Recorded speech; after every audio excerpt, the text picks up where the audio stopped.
Je l'ai toujours gardé près de mon cœur. Il m'a fait promettre que s'il ne revenait pas, je trouverais un moyen de perpétuer sa mémoire, non pas avec tristesse, mais avec la joie que nous projetions pour notre avenir. Amélie, la journaliste, se pencha, l'enregistreur dans sa main lui semblant soudain lourd et envahissant. Le doux parfum de lavande qui émanait du châle d'Élise se mêlait à la douce odeur du lac. Elle sentit la chaleur du soleil sur son visage, mais un frisson lui parcourut l'échine. Élise ouvrit le médaillon d'une main tremblante mais assurée. À l'intérieur, d'un côté, se trouvait un minuscule portrait de Jean-Pierre, le même que sur la grande photo. De l'autre, une inscription presque effacée par le temps. Pour toujours, mon amour. Jean-Pierre avait un frère cadet, poursuivit Élise, le regard fixé sur les montagnes lointaines, comme si elle y voyait le passé projeté. Un garçon nommé Antoine, qui le voyait comme un héros. Quand la nouvelle est tombée, la famille était dévastée. Pendant des années, nous n'avons eu aucun contact. La douleur était un mur entre nous. Léo, resté silencieux jusque-là, posa sa main sur celle d'Élise, geste silencieux et familier de soutien. Il ne regardait pas la journaliste, mais la femme à côté de lui, ses yeux reflétant une profonde révérence. « Les décennies ont passé, » dit Élise. « J'ai grandi. La ville a changé. Mais la promesse est restée. Un jour, il y a quelques années, j'ai reçu une lettre. Elle venait d'Antoine. Il était malade, en fin de vie, et ressentait le besoin de boucler la boucle. Il m'a dit qu'il avait un petit-fils, un garçon qui avait grandi en écoutant les histoires du grand-oncle qu'il n'avait jamais connu, le brave soldat au regard rêveur, le garçon qui avait hérité non seulement de ses histoires, mais aussi de son nom. » La voix d'Élise se brisa un instant. Elle prit une grande inspiration, l'air frais du lac semblant lui redonner des forces. « Antoine m'a demandé, si possible, de raconter à ce jeune homme le Jean-Pierre que j'ai connu. Pas le soldat, mais l'homme. L'homme qui adorait les macarons à la framboise et rêvait de construire un bateau pour naviguer sur ce lac. » Amélie leva enfin les yeux vers Léo. L'énergie vibrante qu'elle avait interprétée jusque-là comme une impatience juvénile semblait désormais autre chose, du dévouement. La ressemblance était subtile, mais elle était là, dans la forme de son menton, l'intensité de son regard. Il était l'écho vivant du soldat de la photo. « Mon grand-père Antoine est décédé peu après m'avoir parlé d'Élise, » dit Léo d'une voix calme et grave. « Il m'a fait promettre de la retrouver, pour que l'histoire de mon grand-oncle ne soit pas perdue. Quand je l'ai retrouvée, elle était seule, et j'ai compris que ma promesse ne concernait pas seulement le passé, elle concernait le présent. Les murmures de la ville, les accusations voilées de cupidité et de manipulation, lui parurent soudain absurdes, cruelles. Amélie regarda autour d'elle. Le propriétaire de la pâtisserie les observait par la fenêtre. 2 touristes s'arrêtèrent pour prendre une photo, mais leurs regards s'attardèrent sur le banc, emplis d'une curiosité malicieuse. Pour eux, la scène restait la même, une énigme d'intérêt et de fragilité. Mais pour Amélie, le puzzle était résolu. La pièce manquante n'était pas l'avidité, mais l'amour. Un amour qui avait traversé 50 ans, 2 guerres et 3 générations pour se manifester là, sur ce banc baigné de soleil, sous la forme d'un macaron à la framboise et d'un silence partagé. Chaque jour, continua Léo, je viens ici pour entendre les histoires que mon grand-père ne pouvait plus raconter, et pour m'assurer qu'Élise ne se sente plus jamais seule. L'héritage que je recherche n'est pas dans une banque. Il est en elle. La décision d'Élise, officialisée dans son testament des mois plus tôt, prit soudain un sens douloureux et magnifique. Elle ne léguait pas sa maison à un inconnu profiteur. Elle la léguait au petit-fils du frère de son unique amour, le gardien vivant de la mémoire de Jean-Pierre. L'acte qui avait fait de leur relation un scandale public était, en réalité, le dernier chapitre d'une histoire de profonde loyauté. Amélie éteignit le magnétophone. L'histoire qu'elle était venue découvrir était bien plus vaste qu'elle ne l'avait imaginée, et bien plus humaine. La lumière de fin d'après-midi teintait les Alpes de teintes roses, mais Amélie remarquait à peine la beauté qui l'entourait. Le poids de cette histoire était presque physique. Elle rangea l'enregistreur dans son sac, ce geste mettant fin à l'interview, mais initiant quelque chose de bien plus profond en elle. Elle se sentait complice, non pas d'un crime comme le soupçonnait la ville, mais d'une intimité sacrée. Après lui avoir dit au revoir d'un signe de la main respectueux, elle remonta le bord du lac, et les regards qu'elle avait à peine remarqués auparavant la brûlette maintenant. Chaque tête tournée vers le banc, chaque murmure porté par le vent, lui semblait une profanation. Ce soir-là, dans son petit appartement surplombant les toits d'Annecy, Amélie était incapable d'écrire. L'écran noir de son ordinateur semblait se moquer d'elle. L'article que son éditeur attendait était le scandale. Un vieux millionnaire lègue sa fortune à un mystérieux jeune homme. C'était facile, vendeur, et cela allait nourrir la soif de la ville pour une nouvelle semaine de ragots. Mais les mots qui lui venaient à l'esprit étaient différents. Promesse, loyauté, souvenir. Le bruit de ses clés était le seul bruit dans le silence de la nuit. Un son hésitant qui s'arrêtait et recommençait. Elle fixait la photo qu'elle avait prise avec son téléphone portable. Le visage de Jean-Pierre, figé dans son éternelle jeunesse, à côté de celui d'Élise. La carte d'une vie d'attente. Il ne s'agissait pas d'un testament. Il s'agissait d'une lettre d'amour qui avait mis 50 ans à être délivrée. L'article est paru dans l'édition de jeudi. Le titre était inattendu. La promesse du lac, l'amour qui a uni 3 générations. Aucune mention d'argent n'était faite en première page, juste une photo en noir et blanc de Jean-Pierre, à côté d'une photo couleur d'Élise et Léo sur le banc, baignée par le soleil d'une lumière presque respectueuse. L'effet fut immédiat et silencieux. À la boulangerie, le boulanger s'appuya contre le comptoir et lut l'article, son expression durcie, s'adoucissant à chaque paragraphe. Sur la place du marché, une femme qui commentait souvent l'arnaque du garçon baissa lentement son journal, les yeux humides. L'histoire se répandit non pas comme une traînée de poudre, mais comme une marée montante, lente, inévitable et transformatrice. Les murmures ne cessèrent pas, mais ils changèrent de ton.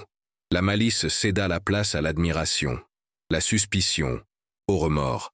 Et là, l'histoire pourrait simplement suivre son cours, mais elle nous oblige à nous arrêter et à réfléchir. Combien de fois dans nos vies construisons-nous des récits entiers sur des personnes à partir de fragments d'informations? Combien de critères existent dans nos communautés où nous jugeons des relations que nous ne comprenons pas? Si vous suivez cette histoire, c'est peut-être le moment de vous demander quel jugement hâtif avez-vous jamais porté qui, avec la vérité en main, révélerait une profonde injustice? 2 jours après la publication, Élise et Léo se rendirent à leur rendez-vous quotidien. L'air semblait plus léger. Les gens qu'ils croisaient ne détournaient plus le regard. Certains hochèrent la tête, un geste timide de reconnaissance. Un homme plus âgé, que Léo reconnut comme l'un de ceux qui le fixaient le plus, toucha le bord de son chapeau en signe de respect. Arrivés au banc, ils découvrirent quelque chose d'inhabituel. Sur le bois chauffé par le soleil se trouvait un petit paquet noué d'un ruban. À l'intérieur se trouvaient 2 macarons à la framboise. Il n'y avait pas de mots.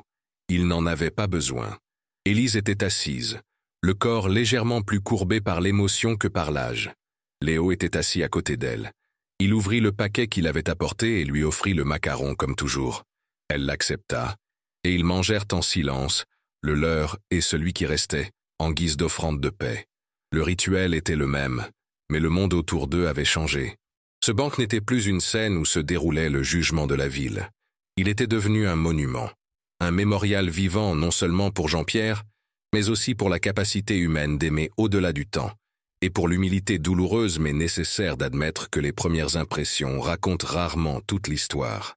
Amélie, observant de loin, depuis la fenêtre d'un café, avait le sentiment de ne pas avoir simplement raconté une histoire.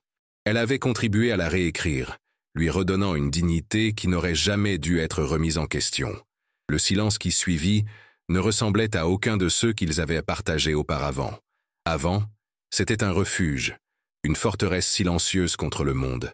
Maintenant, c'était une fête. Le goût du macaron, toujours le même, semblait plus doux, comme si l'absence de l'amertume du jugement d'autrui avait altéré la chimie même de l'air. Léo regarda un petit voilier traverser le lac, sa toile blanche miroitant sur l'eau d'un bleu profond. Pour la première fois, il sentit qu'Élise et lui n'étaient pas une île, mais une partie de ce paysage, ne faisant enfin qu'un avec lui. Le changement dans la ville se manifestait par de petits gestes, comme des pierres jetées dans un étang, créant des vagues de gentillesse. Le lendemain matin, lorsque Léo se rendit à la pâtisserie pour acheter le macaron du jour, la propriétaire, Une femme au visage sévère qui le traitait toujours avec une froideur mordante, lui tendit le paquet avec un sourire retenu. « Offert par la maison », dit-elle sans le regarder dans les yeux, le rouge sur ses joues révélant plus que des excuses.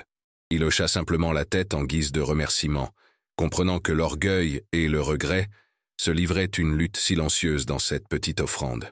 Pour Amélie, l'impact de son article fut une révélation. Son rédacteur en chef, un homme pragmatique qui aimait les gros titres et les clics, la convoqua dans son bureau.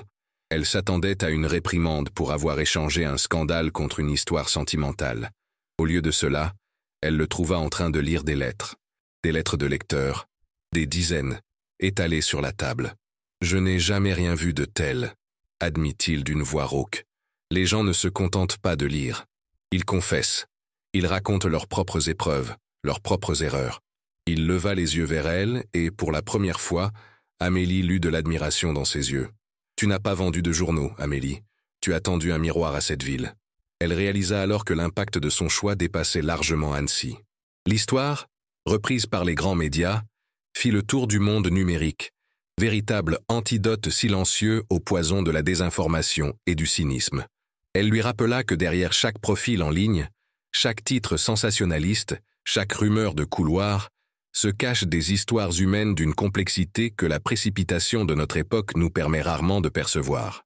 Elle ne se sentait plus comme une journaliste en quête d'une histoire. Elle se sentait comme la gardienne de vérités fragiles.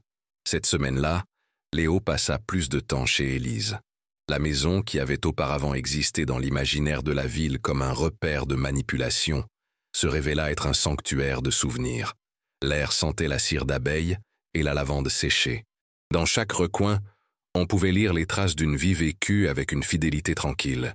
Les livres de Jean-Pierre avec des annotations dans les marges, un chevalet avec une toile inachevée recouverte d'un drap, et le médaillon, maintenant posé sur une commode à côté d'une photo de Léo.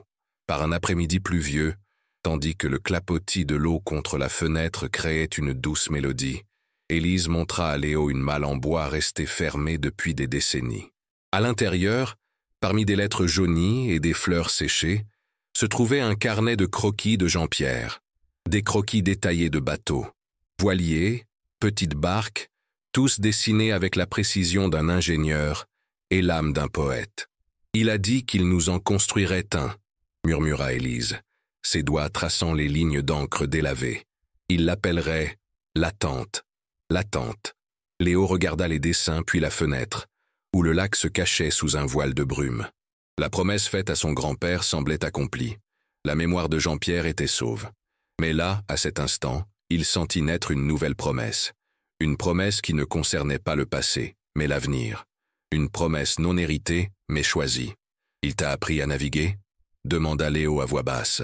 Élise sourit, une lueur juvénile dans ses yeux de 89 ans. « Il n'en a jamais eu l'occasion, mais j'ai appris à attendre. C'est presque pareil. Il faut de la patience, croire au vent et la certitude qu'un jour, la marée vous ramènera. » La pluie cessa. Le soleil de l'après-midi perça les nuages, illuminant les particules de poussière qui dansaient dans l'air et faisant briller l'encre des vieux dessins. Le nom du navire, l'Attente, était suspendu entre eux. L'attente était terminée. Il était temps de lever l'ancre. Et avec cette prise de conscience, une nouvelle histoire commença à prendre forme, non pas dans un vieux carnet, mais à l'horizon visible par la fenêtre d'Élise. L'idée germa en Léo avec la force d'une révélation. Il ne se contenterait pas de raconter l'histoire de Jean-Pierre, il la compléterait. Dans les jours qui suivirent, Léo vida le vieux garage d'Élise, qui surplombait le lac. Là, recouvert d'une bâche poussiéreuse, gisait le squelette d'un bateau que Jean-Pierre avait commencé mais jamais terminé. Utilisant les carnets de croquis comme une carte sacrée, Léo se mit au travail. La nouvelle du projet se répandit en ville, non pas comme une rumeur, mais comme une légende en devenir.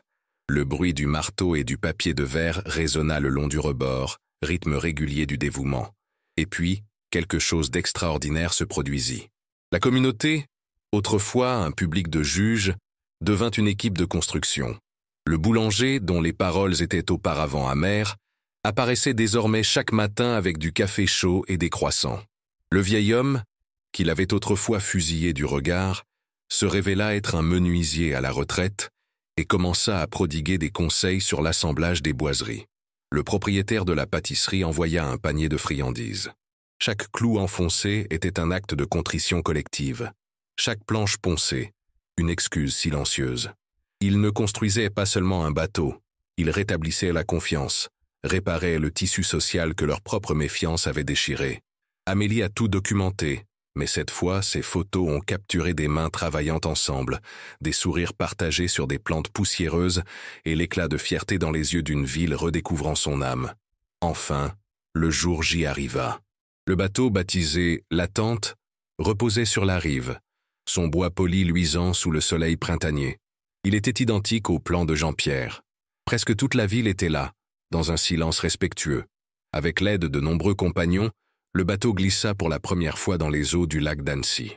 Léo aida Élise à monter à bord. Elle s'assit, ses doigts fragiles glissant sur la lisse rambarde. Son regard parcourut la courbe de la proue, le mât dressé vers le ciel, puis se fixa sur le visage de Léo, un visage qui était un écho du passé et une promesse d'avenir. Alors que Léo hissait la voile blanche, une rafale de vent la souleva, et le bateau commença à s'éloigner du rivage dans un mouvement fluide et silencieux. Du milieu du lac, la ville semblait petite, les voix lointaines. Le seul bruit était celui du clapotis de l'eau contre la coque. Élise regarda la rive au loin, désormais déserte.